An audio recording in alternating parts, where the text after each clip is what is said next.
National Herald కేసులో కాంగ్రెస్ అగ్రనేతలు సోనియా గాంధీ, రాహుల్ గాంధీ తదితరులపై ఢిల్లీ పోలీసులు కొత్త ఎఫ్ఐఆర్ నమోదు చేశారు. ఈ వ్యవహారంలో నగదు అక్రమ చలామణి జరిగిందని ఎన్ఫోర్స్మెంట్ డైరెక్టరేట్ ఈడీకు ఫిర్యాదు అందిన విషయం తెలిసిందే.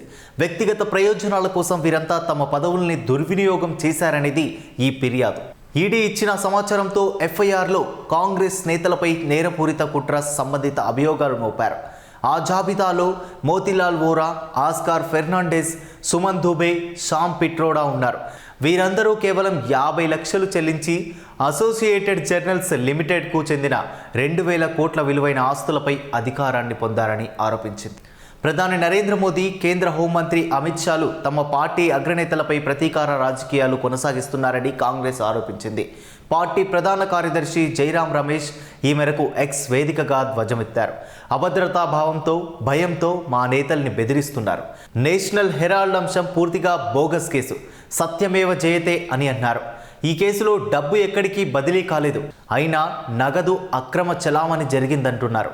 ఆస్తులన్నీ నేషనల్ హెరాల్డ్ కిందే ఉన్నాయి.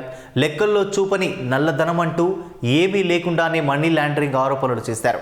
గాంధీలకు కానీ కాంగ్రెస్ శ్రేణులకు కానీ యంగ్ ఇండియా డైరెక్టర్లుగా ఎలాంటి డివిడెంట్లు, లాభాలు రావు అని కాంగ్రెస్ అధికార ప్రతినిధి అభిషేక్ మను సింఘ్వి చెప్పారు.